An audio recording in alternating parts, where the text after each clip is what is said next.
안녕하세요. 토요미스테리 디바달리아입니다. 2009년 10월 17일 오후 9시 독일 샤이데그에 거주 중인 한 70대 남성이 괴한들에게 납치를 당하는 사건이 발생합니다. 그로부터 약 6시간 후인 새벽 3시 30분, 이 남성은 놀랍게도 국경을 지나 프랑스의 한 법원 앞에서 발견되었는데 당시 손발이 묶인 채 입에는 재갈을 물고 있었습니다. 부상이 있긴 했지만 다행히도 생명에는 큰 지장은 없었죠. 얼마 후 프랑스 경찰은 이 납치를 사주한 혐의로 또 다른 남성을 체포합니다. 범인의 정체는 앙드레 밤베르스키. 그는 과거 회계사로 일하다가 은퇴한 71살의 프랑스 노인인데요. 도대체 그는 왜 이런 범죄를 저질렀는지 약 30년 전으로 거슬러 가보겠습니다. 1965년 프랑스. 당시 청년이던 앙드레는 한 크레페 가게에서 다니엘이라는 여성을 만나 사랑에 빠집니다. 그렇게 두 사람은 1년간의 연애 끝에 결혼에 성공하죠. 둘 사이에는 딸과 아들이 생겼고 집안에는 항상 웃음이 끊이질 않았습니다. 그러나 결혼 8년 차가 되던 해, 다니엘은 당시 독일 영사관에서 의사로 일하던 독일인 디터 크론바우와 불륜을 저지릅니다. 머지않은 남편 앙드레는 이 사실을 알게 되었는데 그럼에도 그는 아이들을 생각해서 아내와의 관계를 회복하고자 노력해요.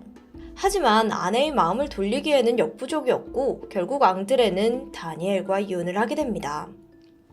그 후 앙드레는 두 아이를 혼자 양육하기 위해 고군분투합니다. 하지만 이 모든 것을 감당하기에는 역부족이었죠. 결국 생활고를 겪게 되었고 이를 빌미로 양육권마저 빼앗겨버리고 맙니다. 아이들은 엄마와 새아빠를 따라 독일로 이주했는데요. 이때 앙드레는 아이들에게 한 가지 약속을 했습니다. 2년 뒤에 아빠가 꼭 찾으러 올 거라는 당부였죠. 그렇게 아이들과 약속한 시간까지 불과 2개월이 남은 1982년 7월 10일, 앙드레는 예기치 못한 전화 한 통을 받게 됩니다. 독일에 살고 있는 전처, 그러니까 이 다니엘에게서 걸려온 것인데요. 그런데 그녀는 흐느끼면서 끔찍한 소식을 전했습니다. 딸 칼린카가 사망했다는 비보였죠. 당시 칼린카는 14살의 소녀로 운동을 좋아하는 활달한 아이였어요. 평소 지병이 있는 것도 아니었기에 하루아침에 사망했다는 소식은 도저히 믿기 어려웠는데요. 가족들의 증언에 따르면 사망 전날인 7월 9일, 칼린카는 태닝을 하기 위해 하루 종일 정원에 머물렀다고 합니다. 그리고 그날 저녁, 아이는 더위를 먹은 듯 컨디션이 좋지 않았는데요. 저녁 9시, 칼린카가 두통을 호소하자 새아버지 디터는 이 철분 성분이 함유된 주사를 투여해 주었습니다. 그로부터 3시간 후인 자정, 칼린카는 쉽게 잠에 들지 못하자 디터는 칼린카에게 수면제를 건넸고 그리고 다음날 아침, 그녀의 모습은 싸늘한 주검으로 발견되었습니다. 칼린카를 발견하고 구급대에 신고 전화를 한 곳은 역시 디터였습니다. 현장에 도착한 구급대원. 근데 뭔가 이상함을 감지합니다. 이미 아이는 사후 경직이 시작된 상태였는데 디터는 CPR과 여러 가지 주사를 투여한 상황이었죠. 의사라면 사후 경직이 시작된 시신에는 그 어떠한 처치도 통하지 않을 것임을 분명 알고 있었을 텐데 왜 그런 조치를 취했는지는 전혀 이해할 수 없었는데요. 사망 다음 날, 비보를 들은 친아버지 앙드레도 독일에 도착했습니다. 이때만 해도 그는 딸 칼린카가 그저 일사병으로 사망한 줄 알았는데 근데 둘째 아들 니콜라가 전한 말은 좀 다릅니다. 그는 누나가 사망 전날 저녁에도 평소와 똑같이 활발했다고 해요.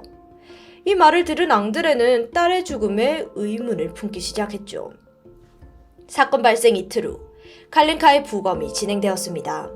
부검 결과는 서면으로 친모인 다니엘에게 전달될 예정이었는데 앙드레는 사본을 꼭 자신에게도 보내달라고 부탁하죠. 그리고 그는 딸의 장례를 치르기 위해 시신과 함께 프랑스로 돌아왔습니다. 1982년 10월, 칼린카가 사망하고 3개월이 지난 시점, 마침내 앙드레는 부검서를 받아들이게 되었습니다. 근데 그곳에는 수상한 부분이 많아도 너무나 많았는데요. 우선 아이의 직접적인 사망 원인은 질식사예요. 칼린카가 저녁에 먹은 음식이 위장에서 기도를 역류하면서 벌어지는 사고였습니다. 앙드레가 알고 있었던 일사병과는 완전히 달랐고 또 칼린카의 팔과 다리, 목에는 다수의 멍자국이 발견되기도 했어요. 아이의 오른팔에는 주사 자국도 발견되었고요. 근데 주사 자국은 전에 디터가 자신이 주사를 놓았다고 밝힌 바가 있었으니까 부검이들은 주사 자국을 크게 신경 쓰진 않았습니다. 심지어 독성 검사도 진행하지 않아요. 가장 눈에 띄는 것은 그녀의 생식기 주변에서 핏자국이 발견되었다는 점인데요. 또 성기 내부에 하얀 물질이 남아있었다고도 적혀 있었습니다. 근데 이게 성폭행의 흔적인지는 알 수 없다고 하는데 이상한 거는 이뿐만이 아니었어요. 부검서에는 새아버지 디터가 직접 부검에 참여한 흔적도 남아있었습니다. 그러면 부검사의 신뢰도는 급격히 떨어질 수밖에 없잖아요. 이를 본 앙드레는 딸의 죽음에 디터가 관련되어 있다고 확신했습니다. 바로 그가 칼린카를 성폭행한 후 살해했을 가능성이죠. 앙드레는 그 후 독일 수사관 측에 칼린카 사망 사건에 대한 재수사를 촉구했습니다. 하지만 이는 받아들여지지 않았는데요. 왜냐면 경찰은 칼린카 사건에 딱히 타살의 흔적이 보이지 않는다고 판단한 거죠. 게다가 디터가 그 지역에서 명망이 있고 부유한 의사였기에 그를 의심조차 하지 않았습니다. 전처 다니엘 역시 앙드레의 의심은 단지 디터에 대한 악감정 때문이라고 치부해버려요. 그래서 오히려 그를 의심하는 앙드레를 비난했죠. 앙드레는 칼린카 사건을 재수사하기 위해서는 이 많은 사람들의 관심이 필요하다고 생각했습니다. 그래서 그는 디터가 칼린카를 성폭행한 후 살해했다는 전단지를 제작하죠. 그리고 5,000장이 넘는 전단지를 사람들에게 배포했습니다. 이 일로 앙드레는 벌금을 물게 되었지만 그는 포기하지 않았습니다. 칼린카가 사망한 지 어느덧 3년이 지난 1985년. 그 사이 다니엘은 그렇게 철석까지 믿고 있던 디터에게 배신을 당한 상황이었습니다. 디터가 바람을 피운 것인데요. 놀라운 게 상대는 이웃집에 살던 16살 소녀였습니다. 둘은 이혼했고 다니엘은 다시 프랑스로 돌아오게 되는데 그럼에도 그녀는 디터가 칼린카 죽음과 연관이 있다는 것은 믿지 않았죠. 이쯤 앙드레는 독일 검찰에 다시 한번 칼린카 사건의 재수사를 의뢰했습니다. 그의 끈질긴 노력 덕분이었을까요?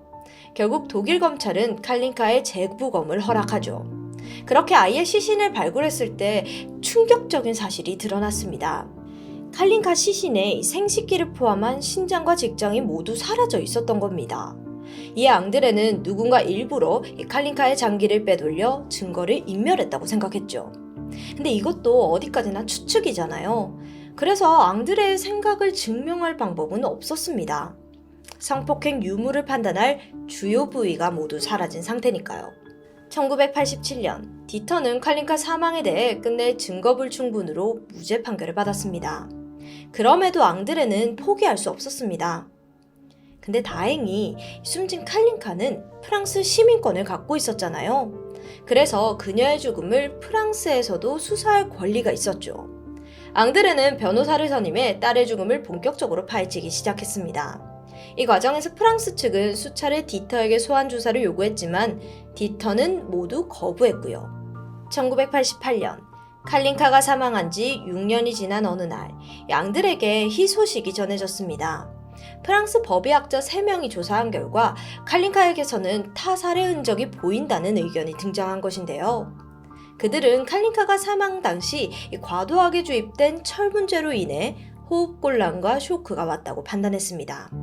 이로 인해 위에 있는 내용물이 역류해서 질식사한 것으로 보였죠. 근데 이들이 분석한 칼린카의 사망 시각은 저녁을 먹고 얼마 지나지 않은 오후 9시쯤이었습니다. 근데 분명 디터는 본인이 자정쯤에 칼린카에게 수면제를 건넸다고 진술한 바가 있었죠. 그의 진술에서 모순이 드러난 것입니다. 또한 프랑스 측은 이 칼린카가 주사를 맞은 시점과 사망 시점이 크게 차이가 나지 않을 것이라고도 밝혔습니다. 주사 직후에 의식불명에 빠져 구토와 사망에 이르게 된 상황. 하지만 디터는 이를 방치했고 다음 날이 돼서야 신고를 했던 거죠. 이 분석 결과는 강력한 증거가 되었습니다. 이에 프랑스 법정은 디터를 살인 혐의로 기소했는데 근데 독일 측에서 이미 칼린카 사건은 이 자연사로 종결이 난 사건이라고 말하는 거예요. 때문에 디터가 무죄 판결이 났다는 이유로 범죄자 인도를 거부한다고 밝혔습니다.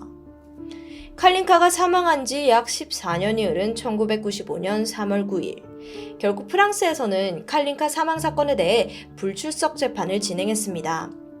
재판 결과 그에게는 과실치사 혐의가 내려졌는데요. 이는 비록 살인의 의도는 없더라도 이 부주의로 인해 사망에 이르게 했을 경우를 말합니다. 디터에게는 징역 15년형이 선고되었습니다. 앙드레는 늦게라도 디터가 프랑스로 송환되어서 죗값을 치르기를 소망했죠.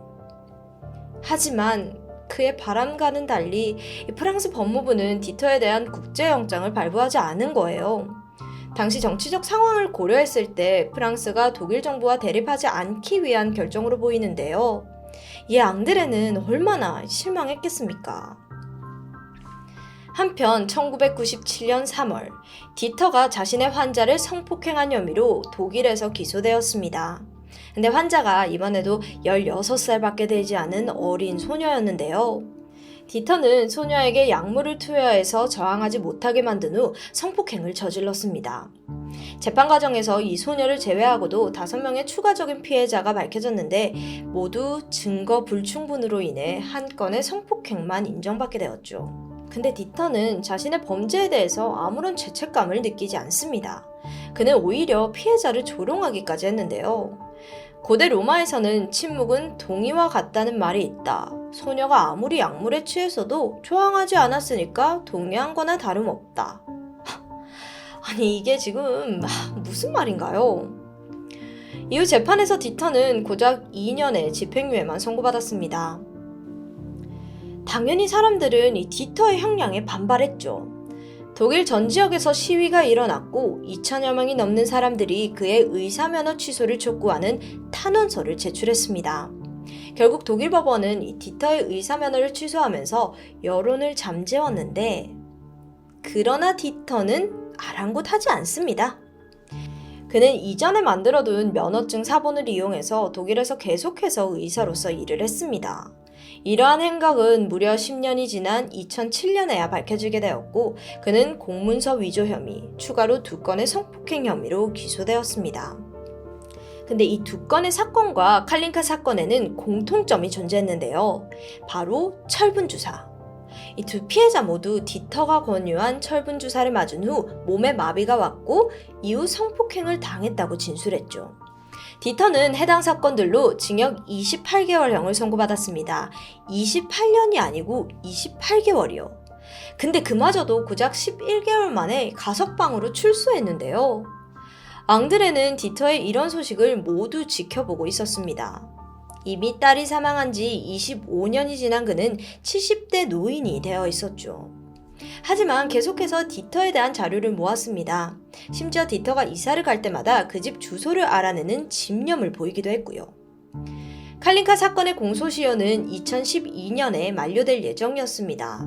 따라서 앙드레에게 남은 시간은 고작 3년뿐. 앙드레는 프랑스 정부가 디터를 데려오지 않을 거라는 것도 독일 정부가 아무것도 하지 않을 거라는 것도 알고 있었습니다. 참 씁쓸하죠. 그는 2009년 9월 직접 디터를 납치해 프랑스로 데려오기로 결심합니다. 앙드레는 먼저 프랑스, 독일과 가까운 국경 지역, 오스트리아 브리겐트로 향했고 그곳에서 카페와 술집을 돌아다니면서 자신을 도와 대신 디터를 납치해줄 사람을 찾아다녔죠. 2009년 10월 9일 앙드레의 사연을 들은 한 남성이 도움의 손길을 내밀었는데요. 그는 안톤 크라츠니키. 그 역시 2 딸을 지닌 아빠였습니다. 그는 앙드레에게 깊은 공감과 안타까움을 느꼈죠. 앙드레는 디터를 납치해주는 조건으로 안톤에게 금전적인 대가를 제시했지만 안톤은 거부하면서 대신 개인적으로 알고 지냈던 러시아 조폭 2명을 고용합니다. 그리고 이들을 대동해서 독일 디터의 거처로 향했죠.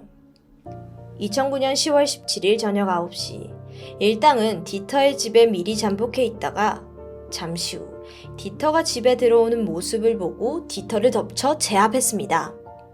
이후 일당은 추격을 피해 독일에서 오스트리아로 그리고 스위스를 거쳐 마침내 프랑스 국경을 넘는 데 성공하죠.